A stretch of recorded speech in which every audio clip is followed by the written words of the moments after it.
Good morning. How the devil are you doing this fine day? Hope you're all fit and well. I turn my back for one day and the UK government capitulates on its carbon reduction plans. Did Rishi Sunak get cold feet even though the earth upon which he stood is currently on fire? Did someone realise that our ambitious targets were in fact too ambitious? Or have the Tories looked at the Labour Party defeat in Uxbridge a month or two ago and thought the public voted against an ultra low emission zone, so maybe they aren't quite as sustainability minded as we thought? Regardless of the reasoning behind this decision to weaken our environmental ambitions, and regardless of your view on electrification and decarbonisation, it really does come across very badly on the world stage. Great Britain, once a technological leader, has taken a look at the carbon mountain it needed to climb and said, do you know what? That looks a bit steep. And let's not forget exactly what is at stake here. Scientists are telling us that the Earth is at boiling point, and Rishi Sunak and his cronies are motivated entirely by their plans for the next general election. And if I was Suella Braverman, I'd be feeling pretty nervous right about now. If the government's giant backward step on the environment results in Westminster being engulfed in floodwater, what will she do? Where will she go? I can't imagine too many nations would be willing to welcome the arrival of Ms. Braverman in her tiny boat. Okay, rant over. Now, without further ado, let me roll the intro, post the question of the day, and get this show very much on the road.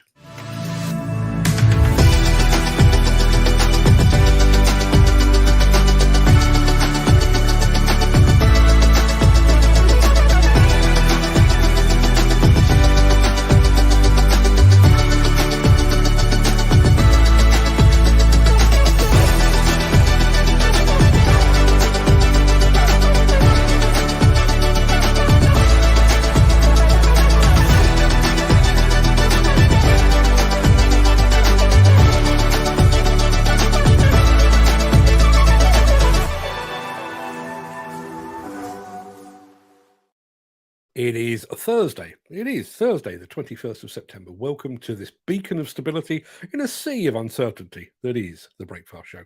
I am your host, Mark Anthony. In today's show, the new Case compact wheel loaders have arrived. Big cranes in the Big Apple. We're focusing on future mining technology with Sandvik, and we'll be playing out with a song dedicated to Case construction equipment. And it's an earworm, people, let me tell you now. But first, let us peer back through the mists of time to see what was happening on this very day in history.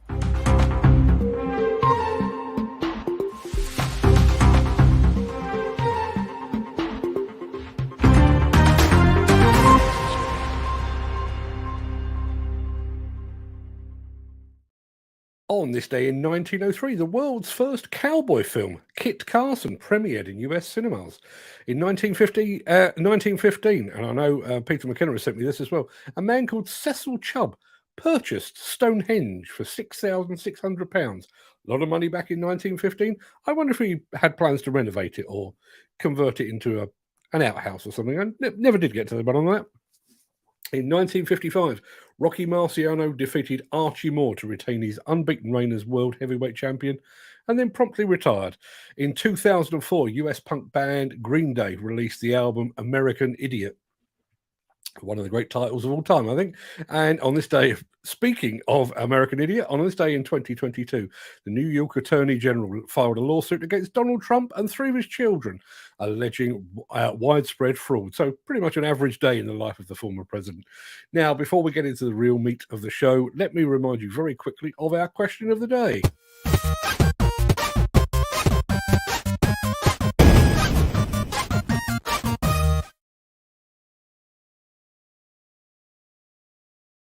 Yeah, that's another question from our resident quizmaster, Mr. Gary Muirhead. Morning, Gary, and thank you for this one. Imagine, if you will, that air travel is banned and you're forced to holiday right here in the UK. Where are you going? Personally, I had some great holidays in Margate as a child. Brighton is a great place to spend a few days. And I'm also a huge fan of Eastbourne.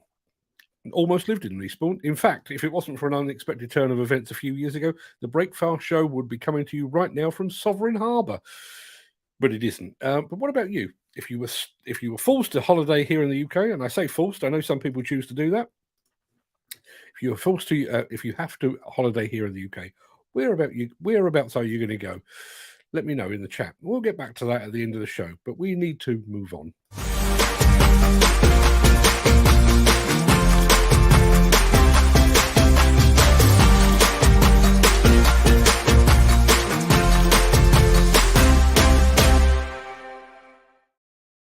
Do need to say a couple of quick good mornings because I've got people that have arrived that don't actually have a button on our system. So good morning, Gavin Elson, trainer to the stars. Morning, Andy Darvell as well. Morning, Leslie McGeehee. And Lou Carney's here as well. Did I spot another one? No, I think that pretty much brings us up to date, so we can crack on with the show. I'll be doing more of the chat in a bit. Now, Case Construction Equipment has announced the upgrading of all its compact wheel loader range, including the 21F, the 121F, the 221F, and the 321F. And I'm sure you'd absolutely love to see what they look like. So, here goes.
Yeah, pretty smart. I think you'll agree. And we will be returning to the subject of Case at the end of the show. Lots of answers coming in for our question of the day, including one from, let me see, Peter McKenna, who says, I've just packed the wife and eldest son off to Amsterdam, dropped them at Manchester Airport at 9 a.m. Funnily enough, my wife and my youngest daughter went off to Greece yesterday, and they are sending me photographs of a sea so still, it's almost like the advance warning of a tsunami. I'm going to say good morning to John Finley. Don't remember seeing John here before. So, John, as you are potentially a newcomer, there you are. That's your welcome confetti. Thank you very much indeed for being here. Thank you for joining us. And his answer to our question of the day, Moffat. Where is Moffat? Somewhere you can take a caravan, quite clearly. I don't know where Moffat is. If somebody could enlighten me, please let me know. Ken Hatcher, who apparently was unsure whether there was a show today, has just joined us. Good morning, Ken. Every day I mention when there's going to be the next show, but there we are. And Gavin Nelson is ignoring the airline ban that I invented just a moment ago. He's off to Mallorca tomorrow. Have fun. Fantastic place. I'm sure you'll enjoy it. Now, I did say we're going to get back to Case at the end of the show, and we will. But first, we need a spot of this.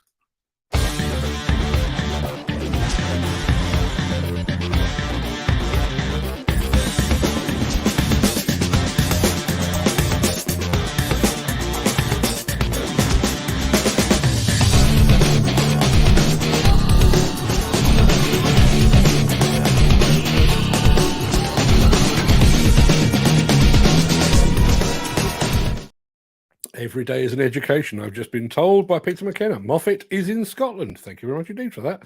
I will look it up on the map a bit later on.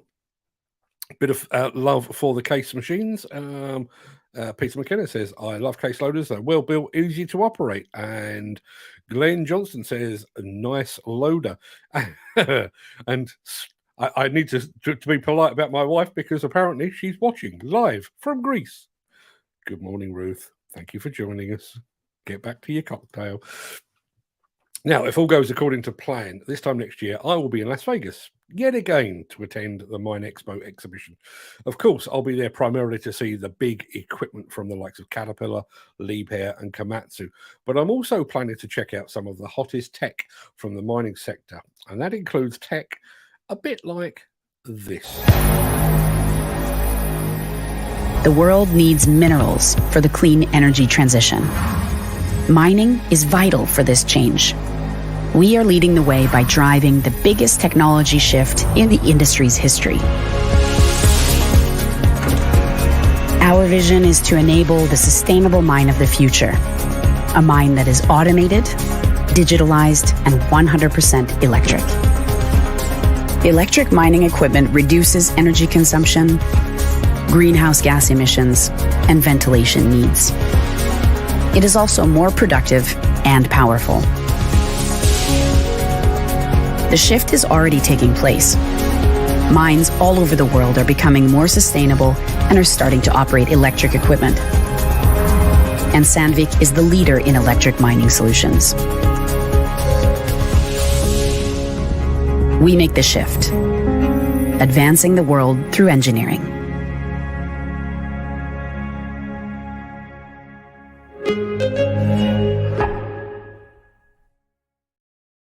Yeah, some very smart people working in the mining sector, aren't there? Some pretty smart people working here in demolition and construction as well. Maybe we need to shout about it more. Now, you have to forgive me. For some reason, we're not getting all the messages through from LinkedIn this morning. I've just popped over there. It turns out we've got lots of people saying good morning. I'm going to say good morning to Hawk Attachments, who have said hi this morning. I can see Tim Meaney. He's come through. Rafferty Smith has just asked, have you ever heard of the company Industrial Engines in Grimsby? I have not. Should I? What do they do? Obviously industrial engines, but I don't know any more about them. And I'm also going to say good morning to Carly Northwood, who is also watching over on LinkedIn, but who also hasn't come up in the chat. No idea what's going on with that. But yes, good morning to you, one and all. Thank you very much indeed for joining us. Shall we move along? I think we should. Since the finance bill came into effect in April, the construction industry has seen a surge of fuel thefts. The rising cost of living has placed an additional risk of theft by employees and contractors, as well as opportunistic thieves. By using diesel dye and placing warnings of its use, you are sending a clear message that this is your fuel.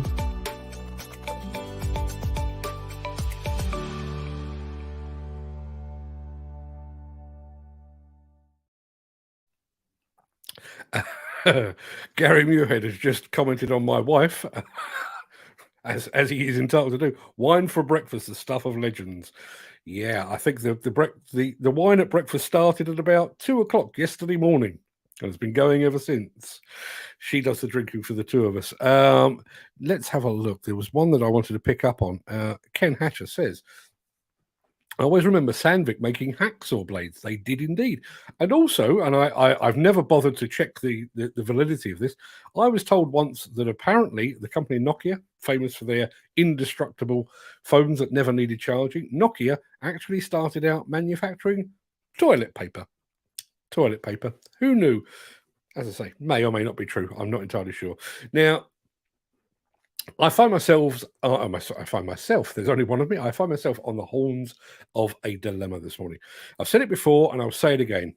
We don't do cranes here on the Breakfast Show, but we do Liebherr and we do epic films. So even though I'm going to get it in the neck from Tristan Mazer over at cranehub.net, I'm going to make an exception just this one time.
Still don't see the appeal of cranes, but even I have to admit that was some film. Now, just to be absolutely clear, I don't know industrial engines in Grimsby.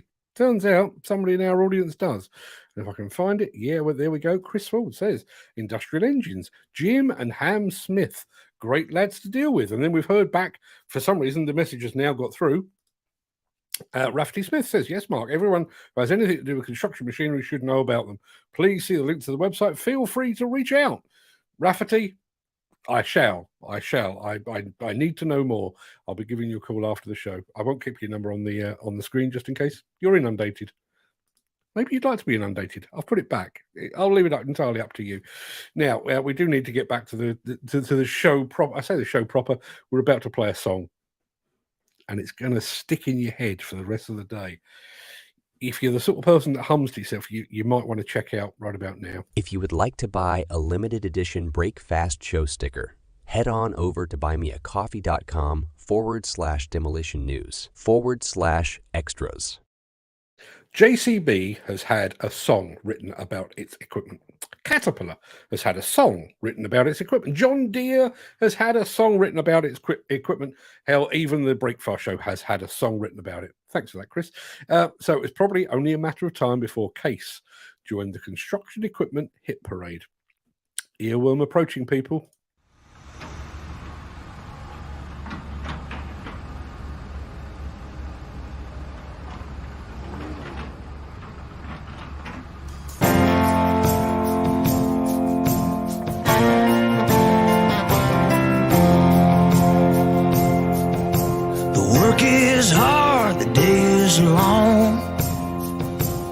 So I wake up and strap my steel toes on. I grab a cup of joe and head out the door. To do this job I signed up for. Before the sun comes up, I'm punching the clock. I got a pretty good feeling, yeah, it's gonna get hot. I hop on up and climb in the seat, and that big old tractor becomes a part of me. Ain't no time to quit when there's a job to do. And when my faith runs low, that's when she pulls me through.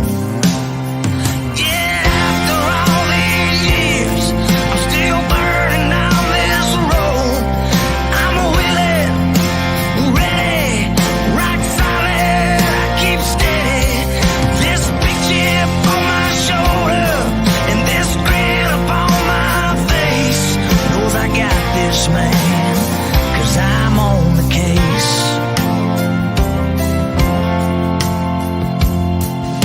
Show me a rock, show me a stone,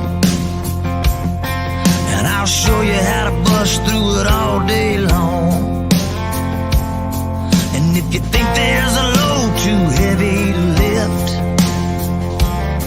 well, I'll show you something, man, when I get my hands on it. If you think there's a field that can't be cropped, well, buddy, pull up a seat, sit back and watch. 'Cause 20 years burning, I still ain't seen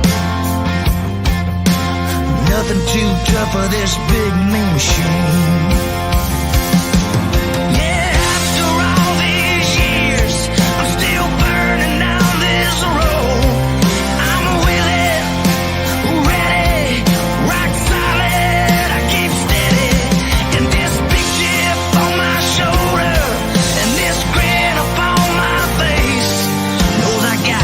Man, 'cause I'm on the case.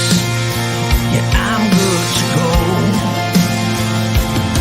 While this old world spins around and these big wheels roll, yeah, after all these years, still burning down this road.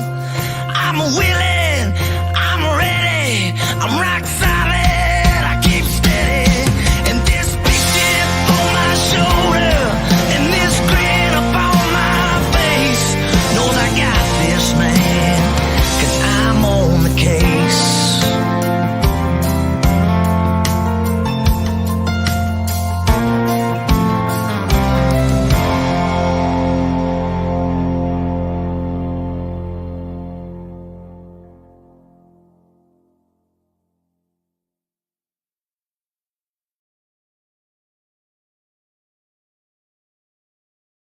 I don't think that guy has a larynx. I think he has a rusty pipe. But if you find yourself humming that later, I can only apologise. I'm on the keys.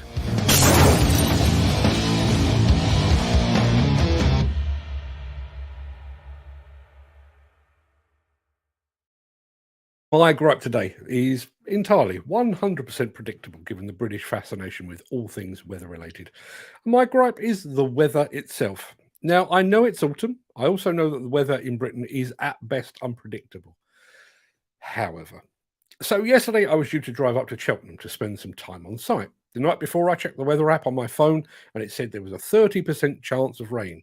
Around about noon, actually, rising to 40, 50 and 60% as the day progressed. So I left home at the crack of dawn to beat the weather in what I believe to be suitable attire: a pair of beige chinos and a warm but relatively light coat. I'd been driving for about an hour when I saw my first sign of rain. By the time I arrived at my planned destination, it was coming down by the bucket load, and it was coming down sideways, which is always helpful. Being the brave soldier that I am, I went out in it anyway, convinced it couldn't get any worse, and it might just get better. Like the weather forecasters, I was wrong. Very wrong. My beige chino soon turned a fetching shade of khaki. My light coat became heavy, but nowhere near as heavy as my sight boots, which grew to roughly twice their normal size. And I was forced to drive home with a very distinct feeling that I'd actually wet myself. I will not be fooled again. The winter is coming, people, so the waterproofs are going in the car, and I will now ignore all the forecasts on my phone. This could be one of the last shows in which I'm wearing a t-shirt. I'm also wearing shorts as well. I won't bore you with that. Anyway, that's my gripe of the day. I'd love to hear yours. What is it that grinds your gears, gets your goat, and generally butters your parsnips? The daily gripe therapy session will return forthwith. That pretty much wraps up the main part of this morning's show, but lots to talk about, including industrial engines in Grimsby. I need to know more. I'm going to roll the outro in just a second before leaping gazelle-like over into the chat to see what you're all saying today. If you can't stick around for that, please stay safe. Look after yourself, your family, your friends, and your colleagues. But if you do have the time and the inclination, stick around, because the crack will begin immediately after this final word from our key show sponsor.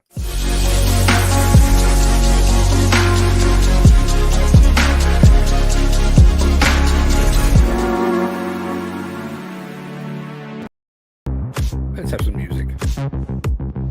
Yeah, feels about right. Good morning, everyone. How are we? Graham Footy Williams says, I wear... Oh, no, he doesn't. That's the wrong one. I pressed the wrong button. I wear shorts and flip-flops all the year round. I can't bear to have cold feet. That's my problem. Now, I am going to go back to the very beginning of the chat. Yeah, let's go back to the very beginning. Let's be fair and treat everybody in the order in which they arrived. Peter McKenna. Good morning, Peter. Peter, who is... Gary Muirhead contributes our questions of the day on a regular basis. Peter McKenna. I don't know whether he's trying to catch me out or whether he's got a better eye for what happened on this day in history, but I think he's got a couple of suggestions for the day. Morning, Peter. Thank you for joining us. Dan Cullen's in the house as well. Good morning. And there is Peter McKenna reiterating my bit about Cecil Chubb. Mr. Chubb presented Stonehenge to the nation 3 years later as his wife didn't think it suited her. Well done, sir. Well done. Let's have a look. Who else is in the chat? Gary Muirhead, as I've already mentioned, our resident expert on all things Quizmastery. Now, this one did pass me by. In 1866, H.G. Wells, the English writer, was born. His books included The Time Machine, The Invisible Man, and The War of the Worlds. The War of the Worlds, set in Chertsey in Shepperton, which is not...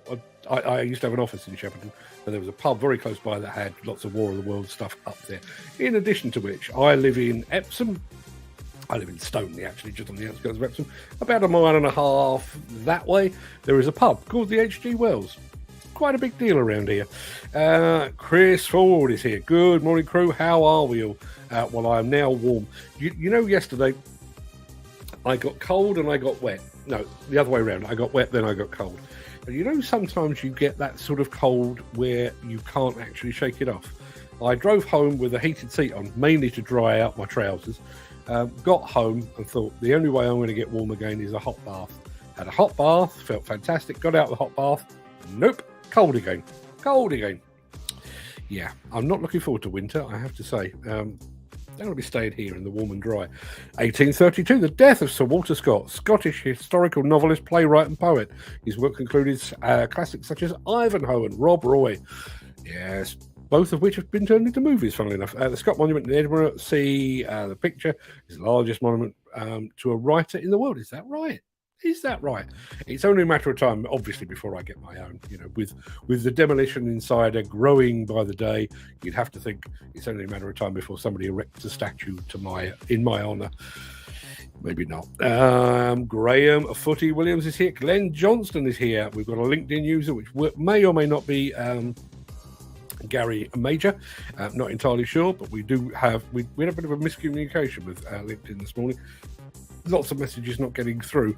I'm just going to throw back to that, in fact, just to make sure.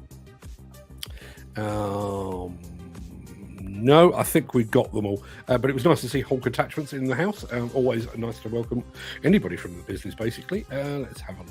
Who else have we got? Jim Turner is in the house. Good morning, Jim. Thank you very much indeed for being here, as you so often are. Do you know, I was thinking this driving along yesterday. I always say thank you for joining us. I wish there was a better way of saying it, because it just sounds so trite. I say it every day to everybody. Thank you for joining us. You don't know how much I appreciate you people being here.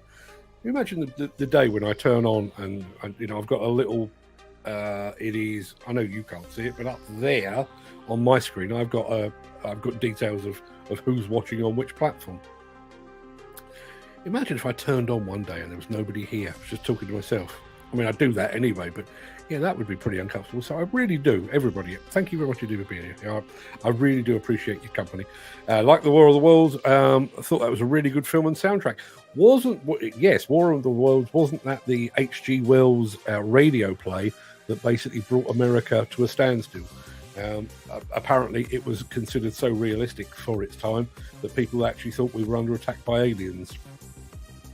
True story. I didn't make that up. I make a lot of this stuff up, but I didn't make that up. Luke Khan is back with us. Morning. Missed you guys and girls. Good morning. Good morning to you, Luke. Thank you very much indeed. Have you been anywhere nice? And she said something very nice a bit later, and I'll get to that in just a second. There's our friend from M&M Demolition, Tim Meany. Morning, Tim.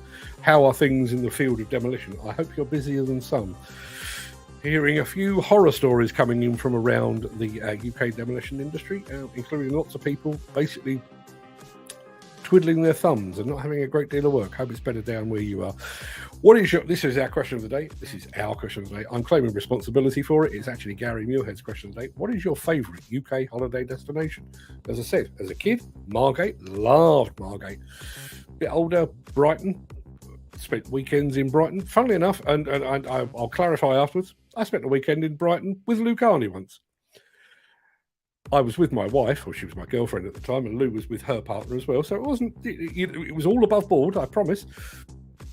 But yeah, love Brighton, love the lanes and the beach and all the things that go with it. But I would have to say my personal favourite would probably be Eastbourne. We were very, very close to moving to Sovereign Harbour at one point.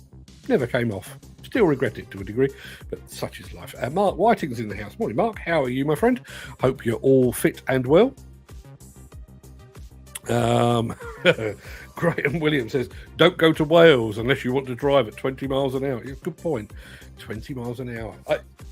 I'm not a speed freak, you know. I drive basically at the speed limit most of the time. You know, if it says 30 miles an hour, that's about where I'll sit. Not a big speeder, but can you imagine how slow 20 miles an hour must feel on all of Wales's public roads? Must be absolutely painful. Andy Darvell is with us as well, who is now in receipt of these other bits and pieces that we sent him. Good morning, Andy. Thank you very much indeed for being here. And Leslie's back with us as well. Good morning, Leslie.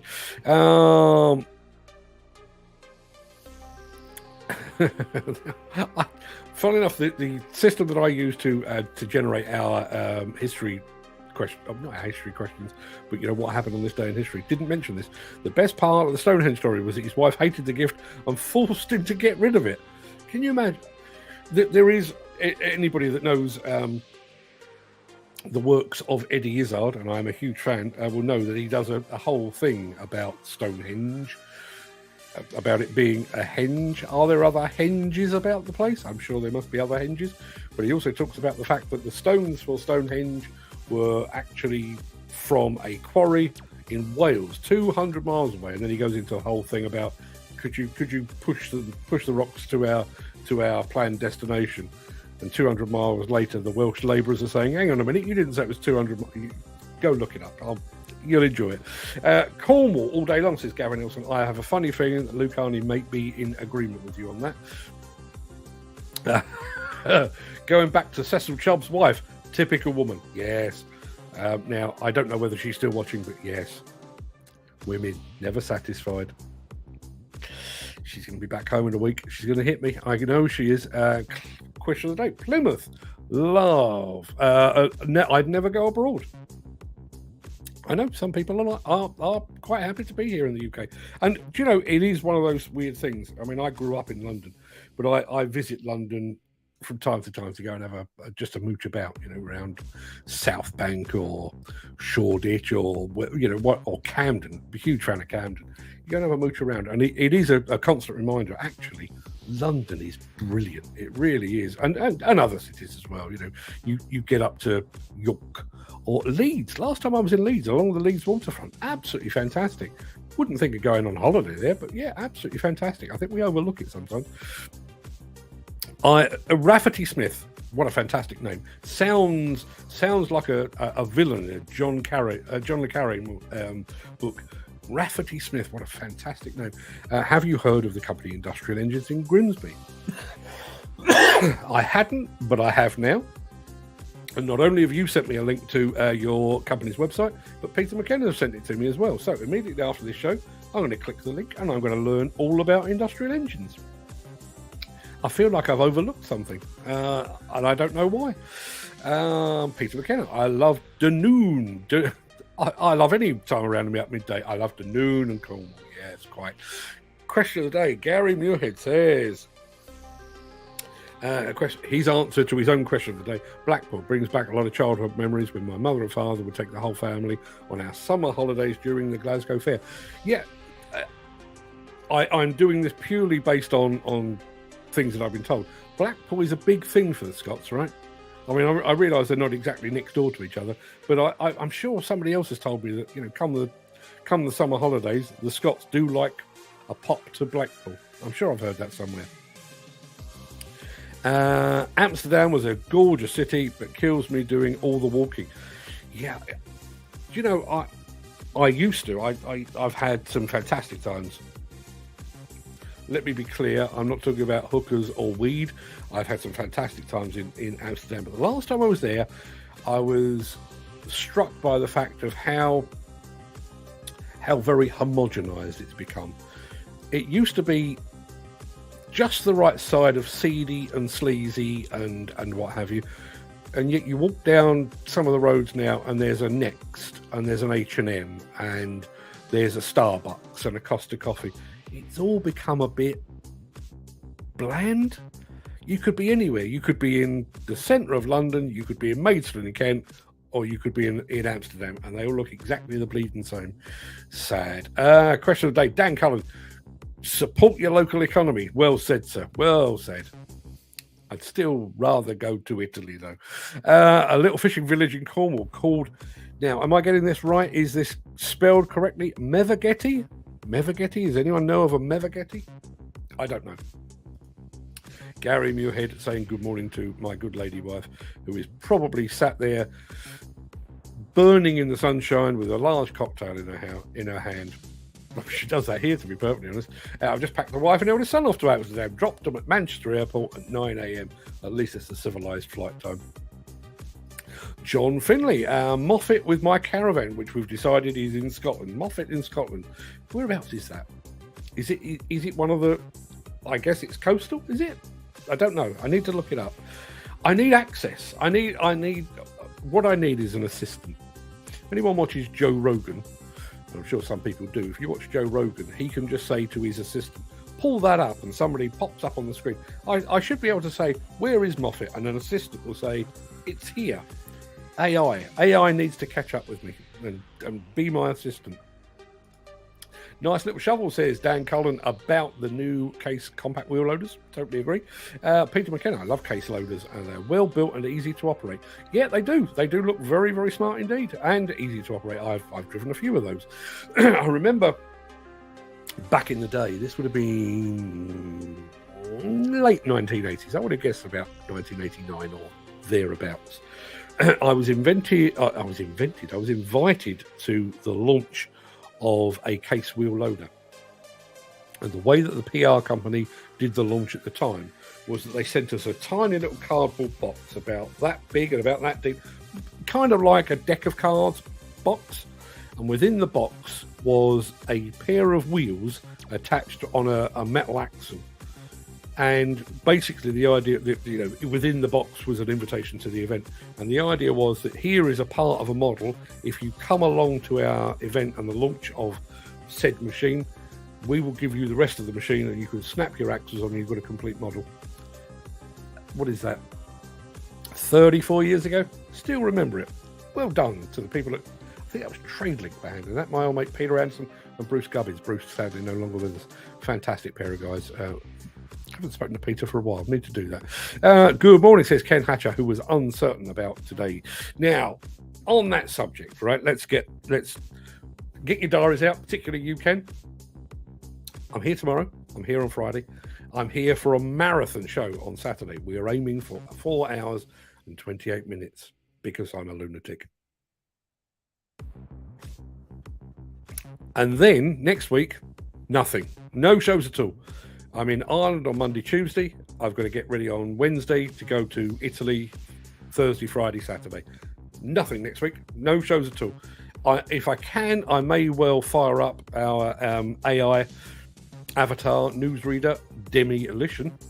Thanks again for that, Jim. Still amuses me. And put out a few bits and pieces while I'm away. But as it stands at the moment, that you're going to have a blank in your diary. You'll have to find other ways to entertain yourselves at 10 o'clock in the morning. But I will be back firing on all cylinders after a week away. John Finley says, good morning, everyone. Good morning to you, John. Thank you very much indeed for being here. Question of the day. Holidays in the UK. Scotland. Yeah. I've already mentioned London, and I've mentioned York, and I've mentioned Leeds. Scotland. Take a moment to think about Scotland. Personally, I had the first part of my honeymoon in Oban. I challenge you to find a more beautiful place on God's green earth than Oban.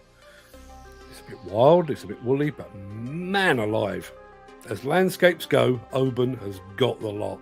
Fantastic place, and I'm sure there's other bits of Scotland. So yes, Scotland. If you fancy a holiday in the UK, go to Scotland. Call in and see Gary Muirhead. He has questions for you. Gavin Nelson, I'm off to Mallorca tomorrow. Fantastic stuff. Now, I always get these confused. Mallorca is the one they call Pushchair Island, right? And I mean that in the nicest possible way, because when my children were in pushchairs, that's precisely where we went. Lovely place. Lots and lots of paella. Superb. Good morning, John, says Gary Muirhead. Peter McKenna, who is my second brain, says Moffat is in Scotland. Thank you very much indeed for that. If I can't find an AI to throw up these things on the screen, I can always rely on Peter McKenna to come to my rescue. Glenn Johnston is a fan of the Case machine as well, says nice loader. Totally agree. There's my good lady wife. As you can see, there's even wine in her messages. I think she may have a problem, you know. May hold an intervention for her when she gets back. Let's have a look. Who we got here? Question of the day. Chris Ford says, easy, Derbyshire, you have everything. Matlock Bath, a seaside without the sea, and motorcycles aplenty. Some stunning scenery, water to sail, and fish in on. And if you're missing the day job, Derby City Council are always knocking something down for the adrenaline junkies. Alton Towers is nearby. Yeah, you're absolutely right. Because as a combination of attending Hillhead and visiting JCB and people like that, I've spent quite a bit of time up in that part of the world, one way and another. And it is really, really nice. Buxton. I've had a couple of days in Buxton for pleasure and nothing to do with Hillhead. It's a lovely part of the world. And as you say, lots and lots of fishing up there as well. I've actually I won't bore you with too much detail, but there is a thing called a pen rod. There is a fishing rod. It's a telescopic fishing rod that folds down to about yay big. It looks like a pen, so you can literally put it in your pocket. In my instance, there's one sat in the glove box of my car, so that if I find myself up and about where there's water and I've got a couple of hours to kill, I will go and I will fish using artificial bait because it's easy. And the reason I do that, Buxton. The approach road to Buxton up through Ashbourne and all that, loads and loads of fast-running rivers, and I saw those and I thought, I wish I had a rod with me, and then I went and found a rod to take with me. Inspirational Derby, or Derbyshire, should I say. There is my other half saying good morning. There's Peter McKenna saying good morning to my other half. She's taking over. She does this. I like Matlock, Buxton and Bakewell, Chris, says Peter McKenna. I agree. Bakewell. Funny thing is, I've been to Bakewell a few times, never had the tart. Don't like it. Don't like it at all. Not a fan of the whole almondy thing. I'm probably in the minority, but yes. There is my response to Rafferty Smith up at Industrial Engines. I'm going to look them up shortly. Wine for breakfast, the stuff of legends. I said there's a guy that my daughter introduced me to who is a weird mix. He is he was a spoken word artist, so like a sort of a hip hop poet, but white, big beard. I won't bore you, but he now runs a podcast. But every once in a while, he does what he refers to as a drunk cast, where he gets him and a bunch of his mates together, and they start off drinking at sort of 10 o'clock in the evening, and the thing gets increasingly messy. I kind of wish I still drunk just so that I could do one of those. I think that'd be great fun, but it would get very messy very soon if I did that. I thought they made woodworking equipment. I think that's referring to Sandvik. Yes, they did, but hacksaw blades was a key part of what they did. How much energy do these machines use? I think that's relating to the Sandvik film that we played. They do big engines. They most certainly do. Yeah, more talk. See, this is where manufacturers are missing out, you see. Hawk attachments have popped up onto the chat today, and then industrial engines have popped up. Free advertising. Jim and Ham Smith. Who are Jim and Ham Smith? I need to find out, and I will be doing so after the show. Tons of kilowatts, same energy as a diesel engine, just from a different source. I think that relates back to Sandvik as well. The irony of diesel dye, red to white or to whatever colour of choices. Have I missed something here? The diesel dye thing obviously is it's not theft prevention, it's theft recovery, I guess. So if you dye your diesel a nice fetching shade of purple, for example, or a fetching shade of terracotta, maybe, and your diesel is stolen and then it's traced. Can't help thinking, same with all of these things. Same with things like data tag. I think they're a fantastic idea, and I would like to think that they are some form of deterrent. Same as the diesel dye, I'd like to think they are some form of deterrent, but effectively what they are is they kick in to help you recover what has already been stolen, which is not ideal, really. Dan Cullen gets a good morning from Lou Carney. That's a beautiful crane. Took nearly 5 days to put it together. I'm not entirely sure. Not entirely... Sorry, lost my train of thought. Yeah, I'm sure it did take 5 days to put together. It's an absolute beast. Really huge crane. Dan Cullen sums up everyone's feelings, I think. Bloody hell, that took some setting up. Yeah, quite right. Andy Dyson from the land of Erith Demolition. Morning, Mark, and everyone. Good morning to you, Andy. Thank you very much indeed for joining us. You're becoming a bit of a regular.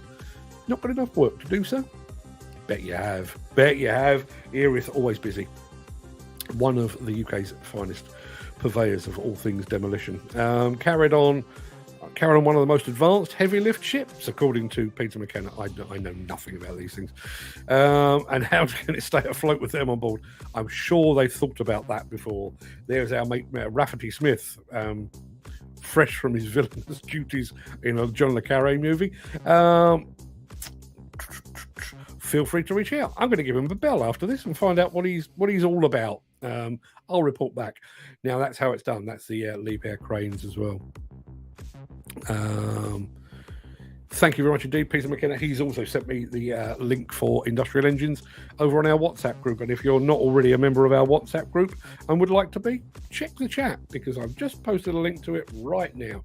You can tune in whenever you like.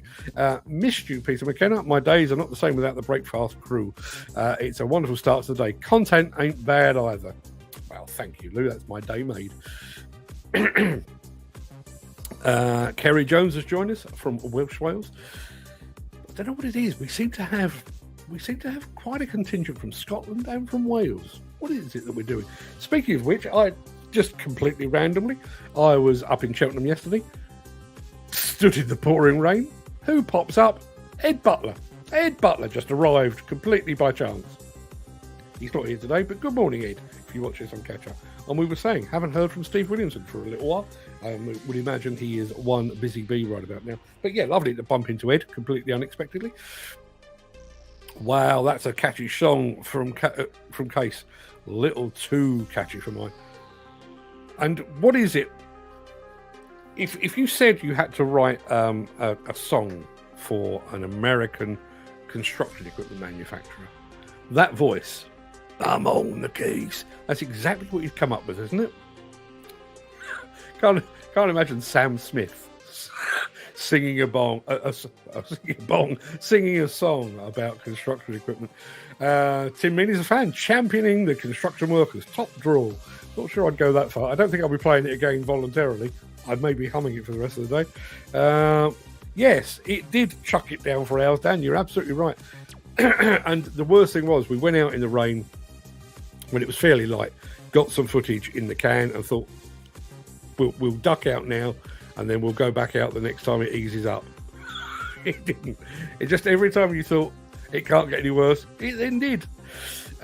We missed you too. Hope you had a good holiday, Lou Carney. Yeah, I hope you did have a good holiday, Lou. Ken Hatcher says, anyone had problems with Facebook Messenger? Mine won't work at all. I've had no problems personally, but here's one thing that I would like. If somebody out there knows how I can overcome this, I have a system here that is pulling in messages from Twitter, from Facebook, from LinkedIn and from YouTube, displaying them all in one page. But my messages on my phone don't do that. So I get messages from Twitter, LinkedIn, WhatsApp, YouTube, 2 Facebook pages, text messages as well. Wouldn't it be lovely if you just dumped it all in one place and you could answer it? Because the number of times I'm driving, for example, and a notification comes up on my phone that says, Peter McKenna's just left you a message. And I then have to figure out where he's left me a message. Nightmare. 18 degrees in Preston, apparently. It's not very cold here today, to be perfectly honest, but it looks like it could be wet later. I always carry my brolly. I had a golf umbrella in the car yesterday, although frankly, it would have turned inside out given the conditions we were in. Chris Ford says, unlike Delaney's JCB, he didn't have the subbies in the back and he didn't have a great laugh. Hold up. What? I have no idea what that's about. Somebody explain to me. I'm sure it makes perfect sense. Don't leave the Scots lads out. I can't, they're always here. Peter McKenna says, sorry folks, got a scoop. I'm off to see a vampire and off to join a trial for a new medication for COPD. I didn't know you had COPD as well, Peter. Unfortunately, my dad did, and I know exactly what it's like. It's a battle out there, Mark, but we never give up. No, we don't, because frankly, personally, I've got nothing better to do. There's a few hinged people around. A few unhinged people around. Andy Darvell, thank you for my Kinzoff hat. I'm wearing it now. It's a fine hat. You're more than welcome, Andy. Send us a photograph. I'd love to see how you're going to look rocking the new hat. Now, here's a good call. Here's a really good call. Question of the day, holiday destination, sunny Southwold in Suffolk. Southwold is lovely. Absolutely lovely. Somebody will be able to tell me that they've actually got a local brewery in Southwold, and they still haul the beer around with a horse and dray. Seriously, Lovely part of the world. Yeah, spent a good couple of weekends up there in my time. I have been in meetings this week, out and about. Bloody inconvenient. Yeah, I know. People have no consideration whatsoever, do they? Question of the day. Andy Darvell says, I love Westwood Ho. It's fantastic for kite surfing. Massive beach and constant waves coming in from the Atlantic. The other one that I didn't mention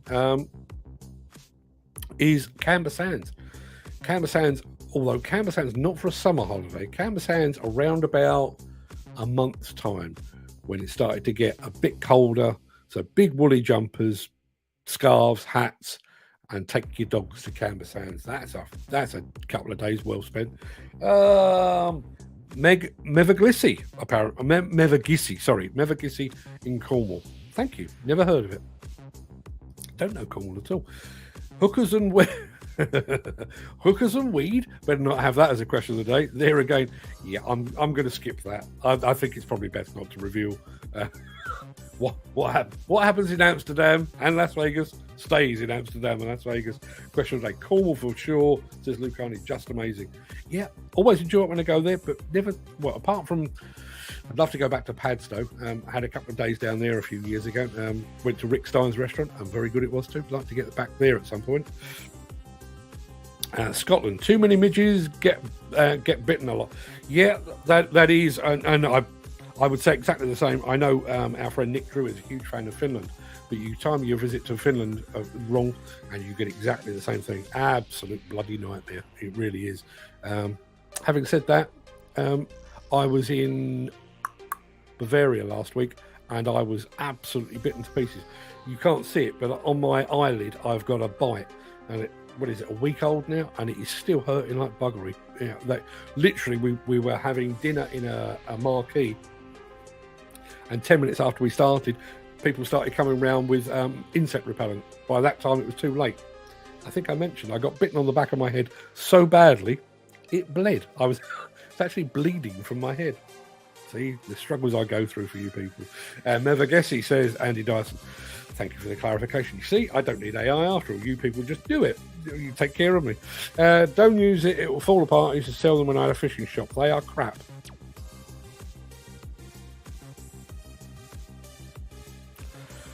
We're talking about pen rods, I would guess. I love my pen rod, and it's like 4 years old, and it's still going very, very well indeed. When I first started using it, I mean, I've got all my own fishing gear, but obviously I've inherited my father's as well. So I probably own 25, 30 fishing rods of varying shape, sizes, and what have you. But the pen rod is kind of my go-to. And when I go fishing, if I get a spare afternoon when I can sneak off, I often use it. And I went fishing at the Way Navigation Canal up in Ripley, which is, I don't know, 10 miles away from where I'm sat right now. Went up there one evening, catching gudgeon and perch and roach and all that. Caught a pike of about £4 on a pen rod. Bear in mind, even extended, the pen rod is only that long. Yeah. Really.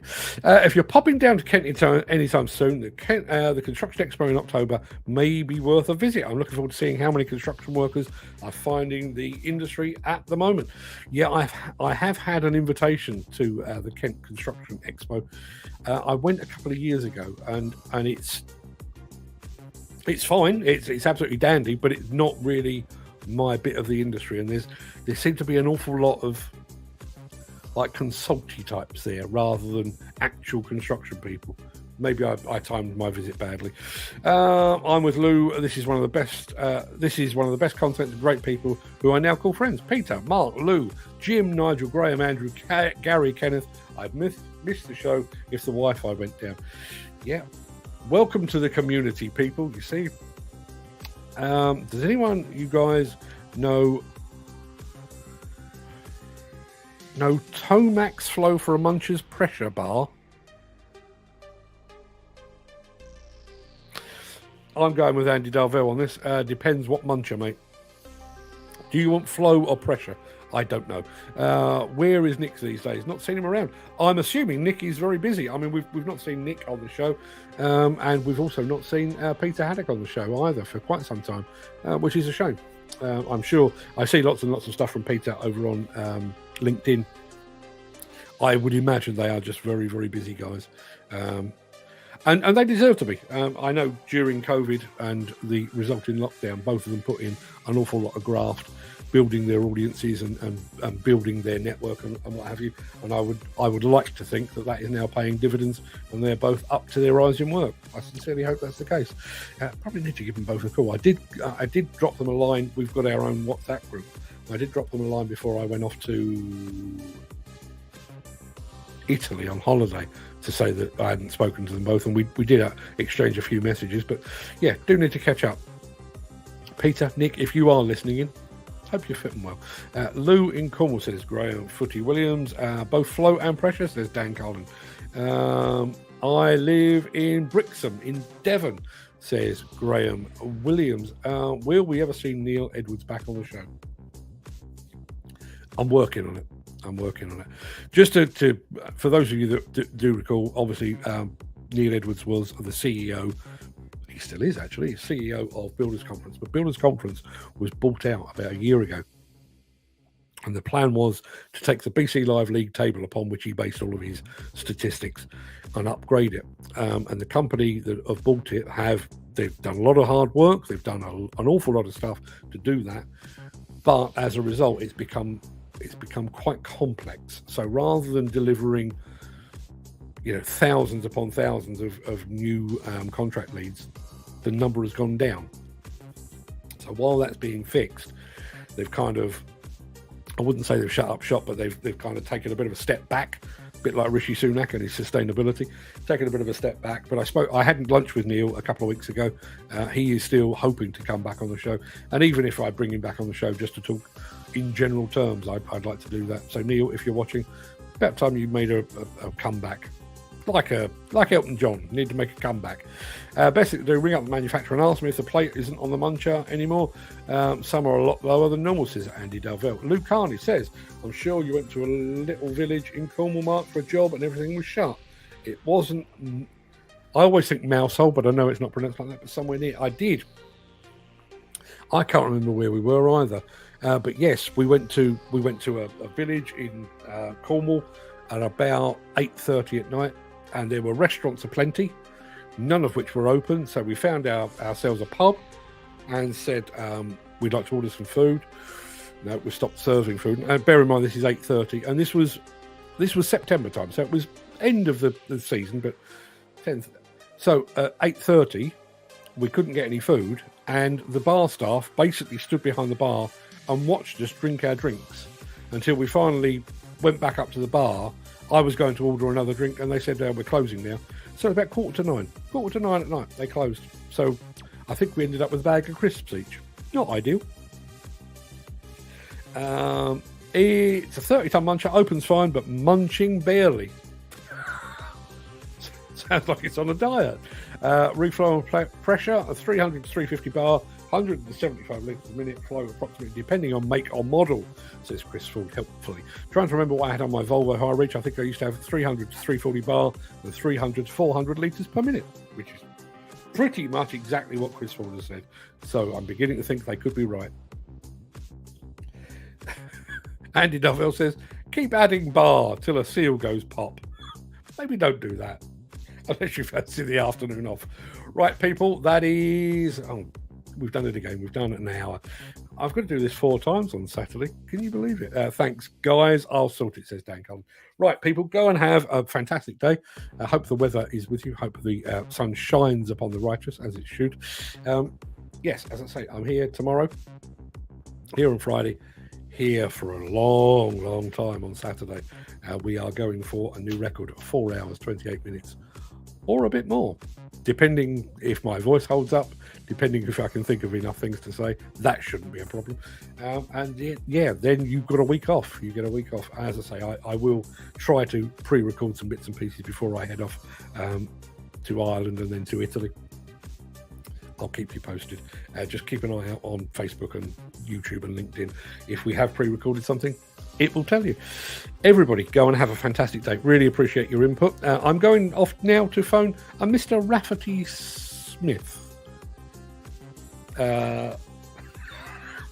Is Fred helping out on Saturday? No, he's not. He's going out for the day. He's actually meeting up with a couple of his uni mates on Saturday. So no, it will be just me. In actual fact, the house is likely to be empty. Wife's away, youngest daughter's away, eldest daughter doesn't live here anymore. My eldest son will be at work. Youngest son is off up to London, so it will just be me and the dogs. Might bring the dogs on for a bit. They won't help, but I might introduce them. Tim Meaney, be lucky, everybody. What a fantastic way to end. Yes, be lucky yourself, Tim. Saturday, you're invited to an audience with the Pope. Bring bottle and bird. Yeah, I don't think I'm ever likely to be made Pope. I think that's a long way off. Right, people, have a great day. Thanks for everything, as always. I'm going off to phone Industrial Engines to find out what they're all about. I'll see you all tomorrow. All the best.